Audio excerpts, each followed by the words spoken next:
এখানে আমি সব কিছু নামিয়ে নিয়েছি ফ্রিজ থেকে। এখানে হচ্ছে ডাল পেস্ট, পেঁয়াজ বানাবো, এর জন্য আজকের হবে, এই জন্য আজকে শেষ করে ফেলতেছি। আর হচ্ছে এখানে ছোলা সেদ্ধ, এখানে হচ্ছে আদা কাঁচামরিচ পেস্ট, আর এখানে পেঁয়াজ, আর এখানে হচ্ছে এই গুঁড়িগুলোকে আমি চিকেন ফ্রাই করার জন্য রেডি করে রাখা আর কি। চাউলের গুঁড়ার সাথে একটু ম্যাগি মশলা, একটু লবণ, একটু মরিচ পাউডার দিয়ে মিক্স করে রেখেছি। এখানে একটু মুরগির বুকের মাংস আছে, এগুলি দিয়ে আজকে একটা নতুন রেসিপি তৈরি করব। আর এগুলি হচ্ছে এই যে সমোসার শীট, তো এগুলি আসলে আমি ভাজবো মসমসে করে। আর এটা রসুন, এখানে আমি নিয়েছি পোলাও চাউল আর হচ্ছে মিক্সড ডাল।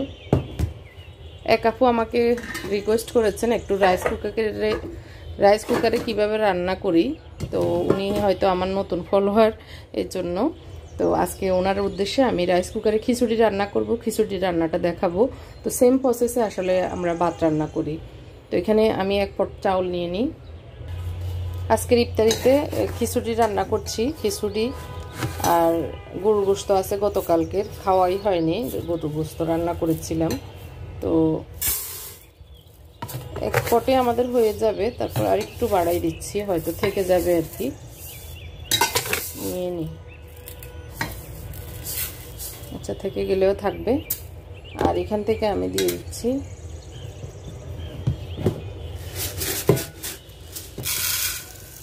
এক কাপের চেয়ে একটু বেশি ডাল দিব।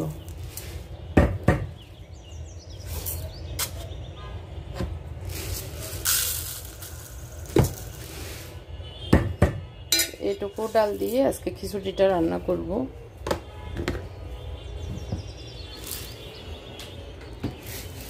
চালগুলোকে ভালো করে ধুয়ে নেব। এই চাল ডালের পানিগুলো আমি রেখে দিব গাছে দেওয়ার জন্য। এখানে চাল ডাল দেওয়া পানিগুলো রেখেছি। আর এখানে আমি চাউল ধুয়ে আমি সরাসরি পানি দিয়ে দিব। আপনারা মেপে দিতে পারেন, এক পট চাউলের সাথে 2 পট পানি দিলে হয়ে যায়। তো আমি একটু বেশি কম হলেও সমস্যা নাই, আমি একটু আন্দাজ মতো দিয়ে দিয়েছি। তো আর একটু মনে হচ্ছে আমার পানি লাগবে। তো খিচুড়ি একটু নরম বা শক্ত হলেও সমস্যা নেই, এর জন্য আমি একটু আমার আন্দাজ মতোই দিয়ে দিয়েছি। এখন আমি সব কিছু একসাথে খিচুড়ির সাথে দিয়ে দিব। আসসালামু আলাইকুম, সবাইকে ওয়েলকাম জানাচ্ছি আমার চ্যানেল রুমিস ফ্যাশনেবল হাউসে। আর রমজান মোবারক তো সবার জন্য থাকছে। তো আজকে যে রান্না করেছি আপনাদের সাথে শেয়ার করছি। এখানে খিচুড়িতে আমি যা যা আমরা সবাই দিই, লবণ, মরিচ, হলুদ পাউডার, আমি একটু গরুর মাংসের মশলা আর একটু গরম মশলা দিই। তো একটু আস্ত মশলা নিয়ে নিচ্ছি, আস্ত মশলা দিয়ে দিব। আর মুনতাসিরকে এটা নিয়ে রাখতে বলতেছি ইলেকট্রিক ওভেনে। তো সবগুলো একটু একটু দিয়ে দিচ্ছি। আর এগুলো আমি ধুয়ে বক্সে রেখেছিলাম, এখন জাস্ট দিয়ে দিচ্ছি। আর একটু সরিষার তেল দিয়ে একবার বসিয়ে দিচ্ছি। এখানে সব উপকরণ দিয়ে এখন আমি এটা বসিয়ে দিব, একটু নেড়ে ছেড়ে দিই। তো বাতা চাউল আসলে আমি আর নাড়ে ছাড়ি না, আমি হয়তো মাঝখানে কখনো এসে একটু নাড়া দিই, আর না হয় এভাবে বসিয়ে দিই সরাসরি। ঢাকনা দিয়ে দিলে, সুইচ দিয়ে দিলে হয়ে যায়। সুইচ চলতেছে, আমি এটা নিচের দিকে দিয়ে দিয়েছি আর হচ্ছে। তো এটাই হচ্ছে রাইস কুকারের আসল নিয়ম, মাঝখানে এসে একবার নেড়ে দেওয়া। লাস্টে আমি যখন হয়ে যায় তখন লাইনটা অফ করে দিই, আর আরেকবার লাস্টে নেড়ে দিই। এটাই আমার রাইস কুকারের রান্নার এই পলিসি আর কি। তো ওই যে বললাম একটা নতুন রেসিপি করব, আসলে ইউটিউবে ঢুকলেই এই রেসিপিটা ঘুরে ফিরে চোখের সামনে আসে। তো ভাবলাম আমিও করে ফেলি এই হিট রেসিপিটা। তো এখানে এটার জন্য লাগছে এরকম একটি আলুটা একটু মানে মোটা হলে ভালো, তো এরকম পাতলা পাতলা করে আমি কেটে নিচ্ছি। আর ওই যে ডাল চাল দেওয়া পানিটা মুত্তাকিকে বললাম ও গাছে দিয়ে দিচ্ছে। তো একটা আলুই কেটে নিয়েছি, আমরা চারজনের জন্য হয়ে যাবে, আরও আলু বেঁচেও যাবে মনে হচ্ছে। তো এই যে ছোটো ছোটো করে কিউব করে আমি কেটে রেখেছিলাম, তবে এটা 1 ইঞ্চি পরিমাণ 1-2 ইঞ্চি পরিমাণ কিউব করে কেটে নিলে ভালো। তো এখানে আমি একটু যে গুঁড়ি রেখেছিলাম মশলা দিয়ে, সেটা একটু দিয়েছি। আর আগে আমি যখন ম্যারিনেট করেছিলাম একটু আদা রসুন আর হচ্ছে লবণ মরিচ দিয়ে ম্যারিনেট করে রেখেছিলাম। আর এখন একটু সয়া সস আর হচ্ছে একটু লেবুর রস দিয়ে ভালো করে আবার মিক্স করে নিচ্ছি। এখানে আমি তেল দিয়ে দিয়েছি, এটাতে একটু পেঁয়াজগুলো আগে দিয়ে দিই। আর পাশে আমি লোহার কড়াইতে তেল দিয়েছি, ওটা গরম হতে থাকুক। আর ভুলে গিয়েছিলাম একটু লবণ দেওয়ার জন্য। তেল কম যাবে যদি আমরা শুরুতে একটুখানি লবণ দিয়ে দিই তেলে, তাহলে অনেকটাই কম খরচ হয় আর কি ভাজা পোড়ায়। আর এখানে আমি টুথপিক নিয়ে নিয়েছি। আলুটাকে এইভাবে একটু ধরে মাঝখানে এরকম এক পিস হলে ভালো। আমার এখানে কয়েক পিস মিলিয়ে আমি এভাবে দিয়ে দিচ্ছি। ভয় পাচ্ছি যে ছুটে যায় কিনা, মানে খুলে যায় কিনা, তো দেখা যাক এই আর কি। এই যে এইভাবে করে টুথপিকে ঘেঁটে, এটা সুন্দর। আবার বাচ্চাদের তো অনেক প্রিয় হবে, যেহেতু চিকেন আছে আলু আছে। আমি পরিমাপ মতো যতটুকু আলুতে ধরবে ততটুকু দিয়ে একটু এটা করে নিচ্ছি আর কি। তো যেহেতু আমি একটু গুঁড়ি দিয়েছি, এগুলো মানে দলা বেঁধে থাকবে আর কি, আশা করি খুলবে না।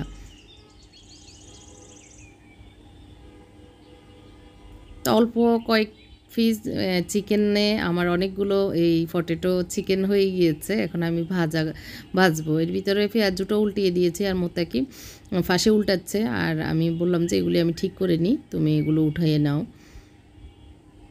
তো এই তো প্রায় একটু গরম তেলে ফ্রাই করার জন্য দিয়ে দিলে ভালো। তো আমি এই তেলেও একটু লবণ দিয়ে দিয়েছি। তো মাস্টার শেফ আমাকে হেল্প করছে। এর ভিতরে আমি খিচুড়িটা একটু দেখিয়ে দিচ্ছি, যেহেতু এক বোন আমাকে প্রশ্ন করেছেন বা উনি জানতে চাচ্ছেন কীভাবে রান্না করি, ওনার সুবিধার্থে আমি দেখিয়ে দিচ্ছি। এখনও পানি আছে, আমি মাঝখানে একটু নেড়ে দিচ্ছি, এটাই আর কি।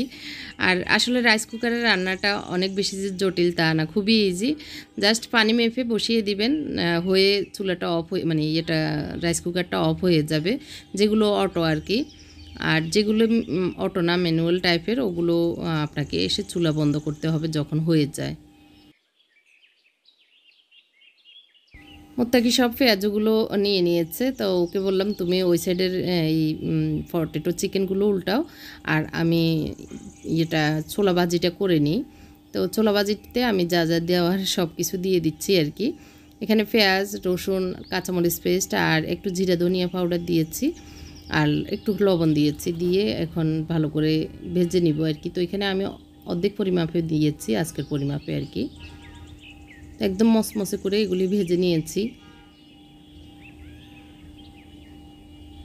একসাথে উঠিয়ে নিয়েছি, আর বাকিগুলো এখন দিয়ে দিচ্ছি। খুবই ইজি, কিন্তু রেসিপিটা দারুণ ছিল, মানে দেখতেও সুন্দর, খেতেও ভালো লেগেছে।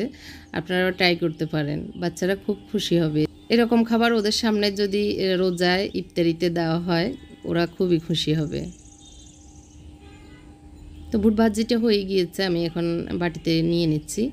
আর মুনতাসিরকে ডাকতেছি যে এগুলি নিয়ে যেতে, যেগুলি হয়ে গিয়েছে টেবিলে নিয়ে যেতে।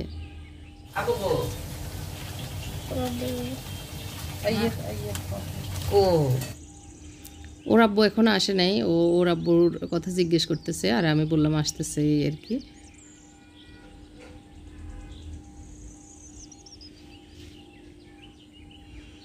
তো খিচুড়িটা হয়ে গিয়েছে, চুলাটা অটো অফ হয়ে গিয়েছে রাইস কুকারটা। এখন আমি একটু নেড়ে চেড়ে দিয়েছি, আর ঢাকনা দিয়ে দিব, তাহলে হয়ে যাবে। এই তো আমার এই পটেটো চিকেনটা হয়ে গিয়েছে। আর ওই যে বললাম না একটু সমোসার শিট ভেজে নিব, তো এরকম আমি একটু ভেঙে নিয়েছি। এগুলো আসলে লেগে শুকিয়ে গিয়েছিল, যার কারণে আমি আর খুলতে পারিনি, ওভাবে ভেজে নিচ্ছি। আর এগুলো খুব সহজে জটপট পাঁপড়ের মতো মসমসে ভাজা হয়ে যায়, আর এগুলি খেতে ভালো লাগে যে কোনো খাবারের সাথে। আর আমার ছেলেরা তো ওই যে পাঁপড় পছন্দ করে, পাঁপড় ভাতের সাথে, তারপরে এইরকম ছোলা বুটের সাথে খেতে পছন্দ করে, তো এই জন্যই ভেজে নিয়েছি। এদিক দিয়ে গরু গোশত গরম দিয়েছিলাম, গরু গোশতটা গরম হয়ে গিয়েছে, নিয়ে এসেছি। আর বাটিতে খিচুড়ি নিয়েছি। এই তো আজকের আমাদের ইফতার। গোশতটা আর একটু গরম হলে ভালো হতো, কিন্তু ইফতারের টাইম হয়ে গিয়েছে, এই জন্য নিয়ে এসেছি। তো আসলে আমার 1.5 ঘন্টায় আমি সব এর বেশি রান্না করলেও 1.5 ঘন্টার ভিতরে করে ফেলি, আবার আজকে যতটুকু করেছি এই 1.5 ঘন্টার ভিতরেই করেছি। তো আজান দিয়ে দিয়েছে, আমি বিসমিল্লাহ পড়ে এটা লোভ সামলাতে পারিনি, এটা একটু নিয়ে নিয়েছি। আমার হাজব্যান্ড আমাকে খেজুর সাধতেছে, বললো যে তুমি খেজুর নাও, খেজুর নাও নাই। আমি বললাম যে একটু বেড়ে নিই, যেহেতু মুখে দিয়ে দিয়েছি অন্যটা, তো একটু পরে দিব। আর মুনতাসির ও ছোলা মুড়ি খেত না, এবছর একটু একটু খাচ্ছে, আর খাচ্ছে হচ্ছে আমি মেখে দিলে আর কি। তো এখন আমি একটু হালকা সব কিছু দিয়ে মেখে দিচ্ছি, একটু পেঁয়াজ ভেঙে দিয়ে। তো এই তো আমাদের আজকের ইফতারটা এটাই ছিল। ইফতারের পরে একটু চা খাবো, তো বিস্কিটের কালারের সাথে ম্যাচিং করে মগটা নিয়েছি।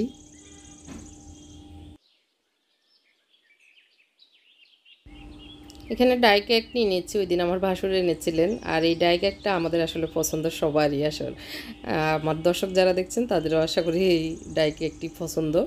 তো দুইটা নিয়ে নিয়েছি, লোভ সামলাতে পারিনি। আর 1 কাপ চা খাবো আজকে, অনেক দিন খাইনি আসলে চাটা। তো আজকে ভাবলাম যে একটু মাথাও ধরে আছে, নামাজ পড়তে একটু ইয়ে হবে, সুবিধা হবে। তো এই জন্য একটু আমার জন্য 1 কাপ চা বানিয়ে নিচ্ছি। আমার হাজব্যান্ড একটু অসুস্থ, মানে ভালো লাগতেছে না, উনি একটু ইফতারের পরে ঘুমিয়ে পড়েছে, উঠে নামাজ পড়বে আর কি। তারাবি আসলে এখনও উনি দাঁড়িয়েই পড়তে হচ্ছে, উঠবস করতে পারতেছে না আর কি, কোমরে ধরার জন্য। তো আমার জন্য আমি 1 কাপ চা বানিয়ে নিয়েছি।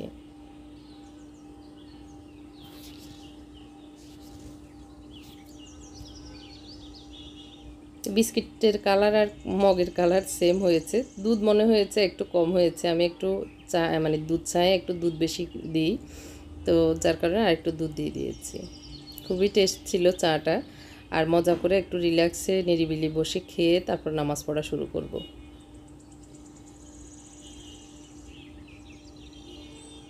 আর তালতলা মার্কেটকে অনেক সুন্দর করে সাজানো হয়েছে, দেখতে ভালোই লাগে এখন। এটা হচ্ছে সেহরির সময়, এর ভিতরে আসলে হ্যাঁ অনেক টাইম পার হয়ে গিয়েছে। সেহরির সময় মুনতাসির বলতেছে ও ভাত খাবে না, আজকে নুডলস খাবে। আর আমি দুধ বসিয়ে দিচ্ছি। আর এখানে গতকালকে যে সবজি রান্না করেছিলাম, আমি একটু সবজি, সবগুলো জাল দিব না আর কি, একটু সবজি বাটিতে নিয়ে নিচ্ছি, ওভেনে গরম করে নিব।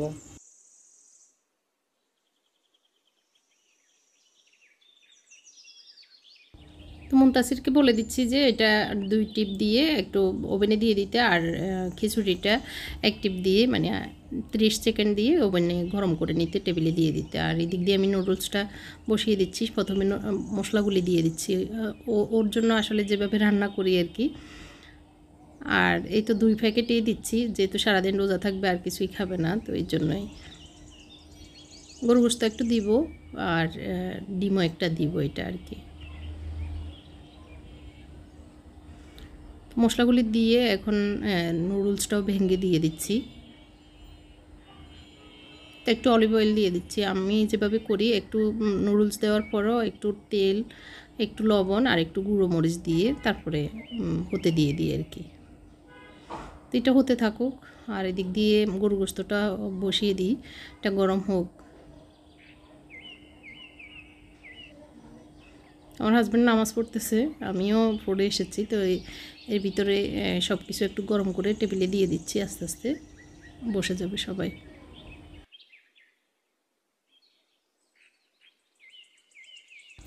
তো আমি গোশতের পাতিল নিয়ে গিয়েছি, আর মুনতাসিরকে বললাম তোমার নুডলস হচ্ছে কিনা দেখো, তো ও বললো যে হয়ে গিয়েছে। তো আমি ওর জন্য নুডলসটা বেটে নিচ্ছি।